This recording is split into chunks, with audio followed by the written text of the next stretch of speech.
Hey guys, Aaron here for the Love of Tech, and today I want to go ahead and talk to you about my first impressions of the iPhone 12 Pro.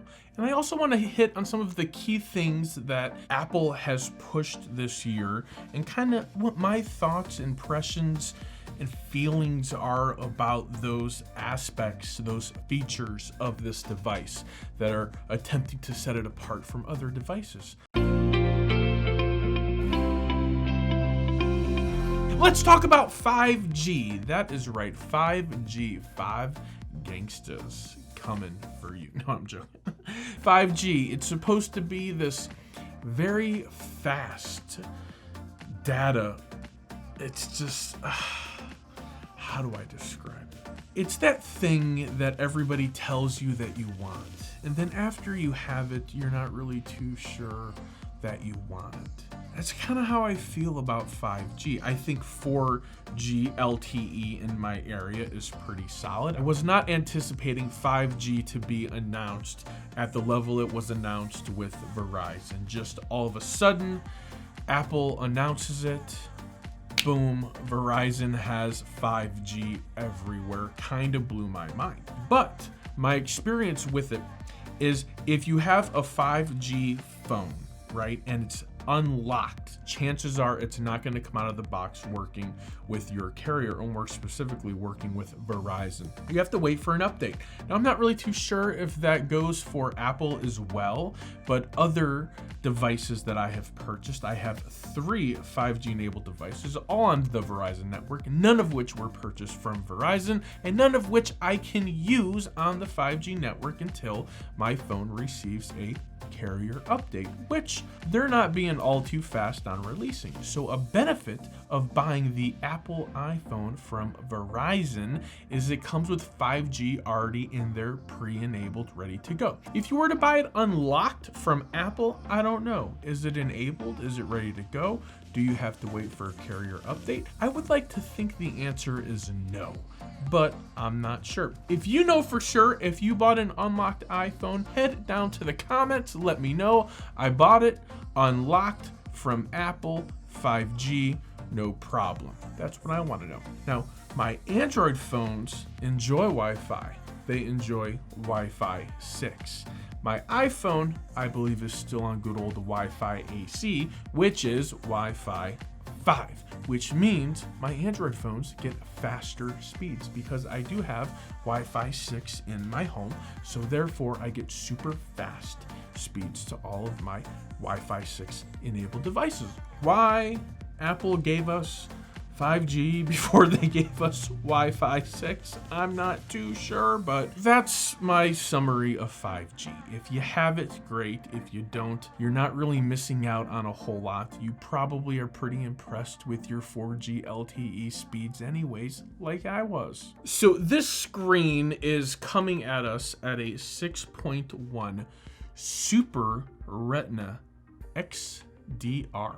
Not really sure what that means, but it sounds impressive. They're going to be packing more pixels into this iPhone than I think they have any other one in the past, as is the pattern with Apple. This is the most impressive screen we've ever made. This is the best screen ever on an iPhone before. It's fantastic. They always, the screen, it's always the best screen. Of course. They're not going to come on stage and say, this is an okay screen. Last year's screen was much better. This year, it's not as good. They can't say that. So every year, they come out with something new. They come out with the Retina. They come out with the Super Retina. They come out with the XDR. So it's always enhancing. It's always evolving.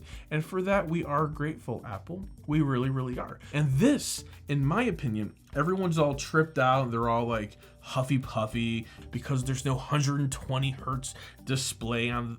It's like, guys, do we even need it on an iPhone? Is it necessary? Why? I hate to say this at this point. 120 hertz displays, those are for Android devices. I don't know if Apple's ever going to have them. I don't know if they need to. I've never once picked up a phone and thought to myself, this is so gross. It's only 60 hertz. I have to put it down.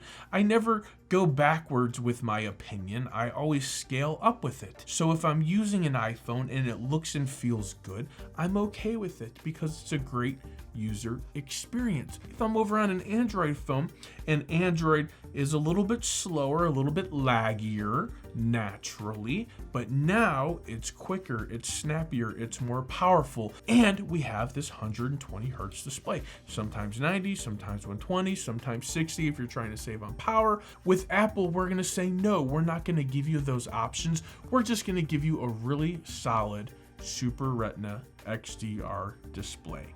And that's what we got. The next weird thing that Apple has launched out is this ceramic coating. I don't know.